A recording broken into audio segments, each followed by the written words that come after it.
we would go fishing, and my mother would go fishing. Sometimes she would catch the evening meal for us. She would eat a fish or go crabbing, and that would be a part. All of my brothers were good swimmers, but we had a fear of the water because there were several drownings at a time, and so you almost have to get your parental permission to even go to the water or even to put your feet in the water if you were not supervised.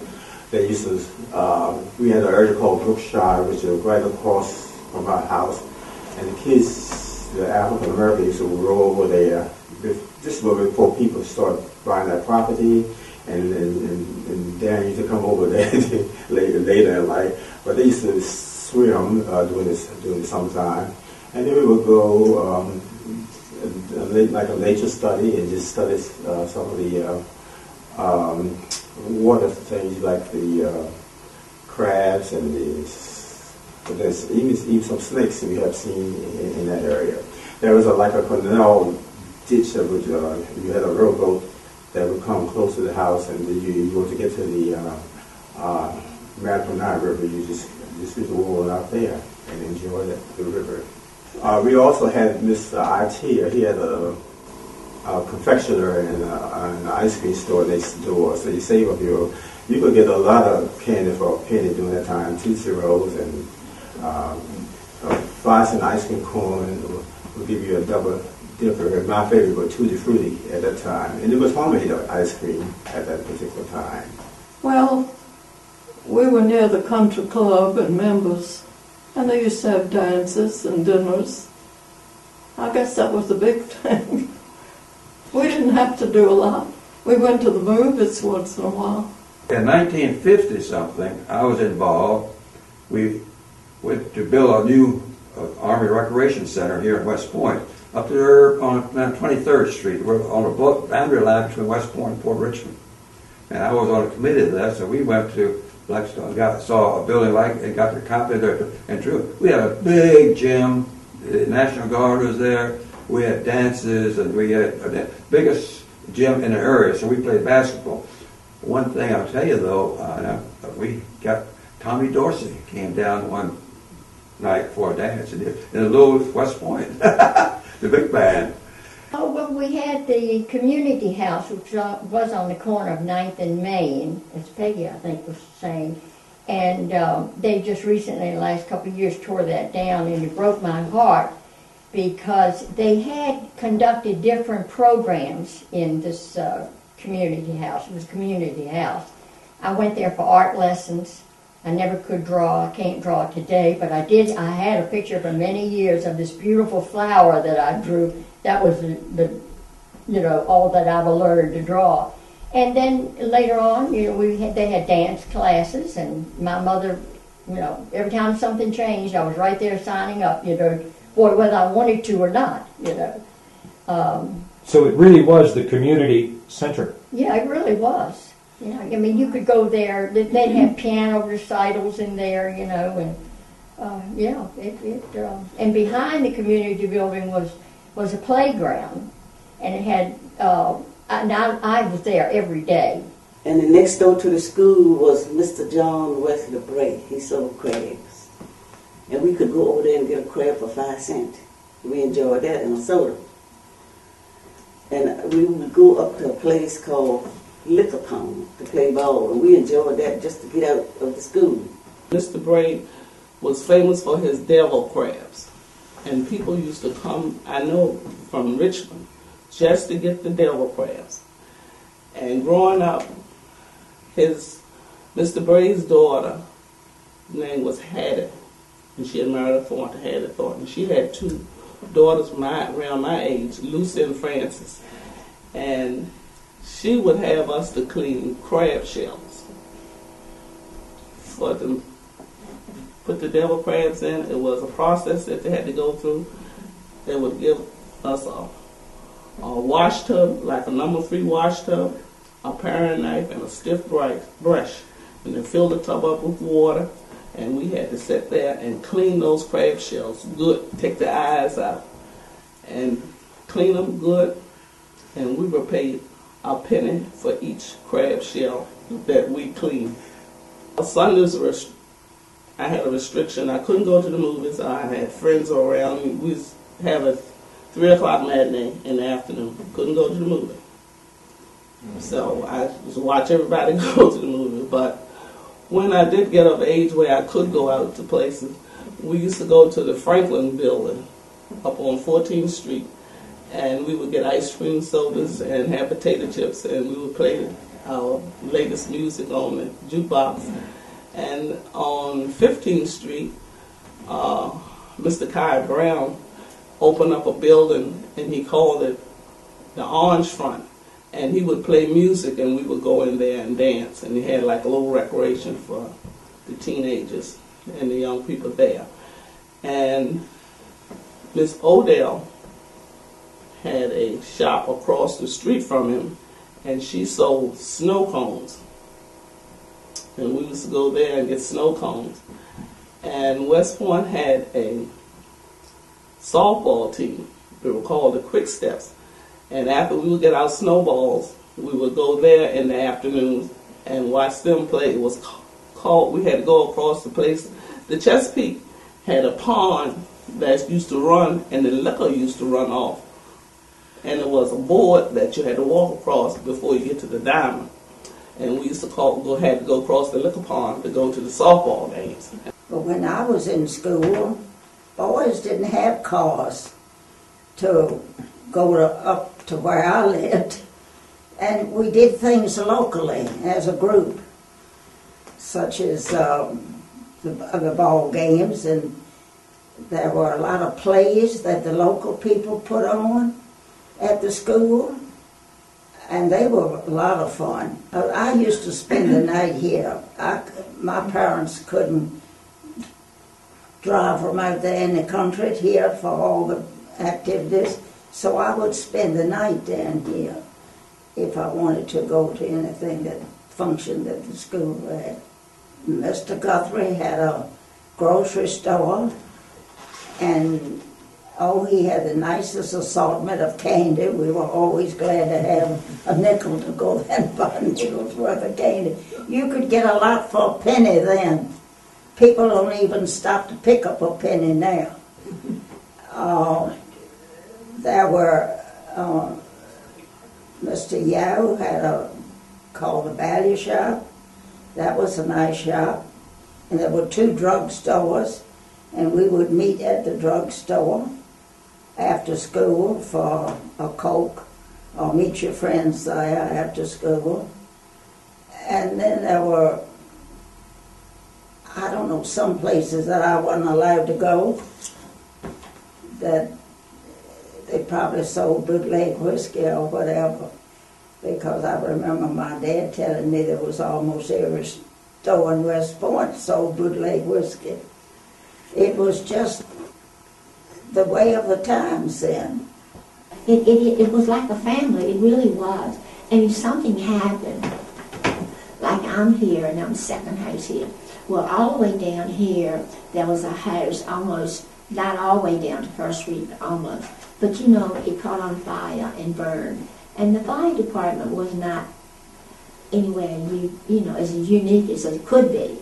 And but they did not have that many people that worked on it or whatever. And it burned completely to the ground. No one in the family died. But the town just brought in groceries and whatever else, clothes for those children and whatever else. And I wasn't so big when that happened. I remember. We just were that way. We were always very thrilled with the 4th of July. We always liked to dress up, and incidentally, I still do. So, on the 4th of July, we always had a fireman's parade, and the poor firemen, it was always so hot on the 4th of July, they had old heavy wool suits, and we had lemonade and things of that sort, but they would pass out from the heat in the parade, just like flies dropping, So I remember those days, and we used to have a lot of what we called yard parties. And we would string lights. And we had lemonade, and we had all kinds of wonderful cakes. We had cake walks. They were just children's things. I played a lot of marbles with the boys when I went to school. Still have my dinkies. and all of those wonderful things. We did very simple things, but it was all wonderful as I was growing up. We had the river, spent a lot of time in rowboats, sailboats. We had the York Theater, which the town of West Point stayed awake until the movie was out. Then the drugstore was closed and everybody went home. But the theater was a focal point of entertainment. Of course, the school programs, the Kiwanis Club and other clubs put on different plays with local talent. River was the main point of entertainment. We had a little small rowboat, and most everybody rowed. I remember the first people that had outboard engines, which was very rare. And we rowed everywhere. There's a lighthouse about 5 miles down the river, and we would row down to the lighthouse and then row back. But we rowed everywhere and spent most of our summers on the river, sailing or rowing, but it was river-orientated during the whole time. I delivered papers here, morning papers, and so I knew most everybody. But I think that was typical of all of us. We knew everybody. And if it was somebody you didn't know and you saw them, they were a stranger in town, because obviously everybody went to the same stores. The few churches, we all went to the churches, so we all intermingled all the time. So we knew everybody. The York Theater was a big entertainment thing.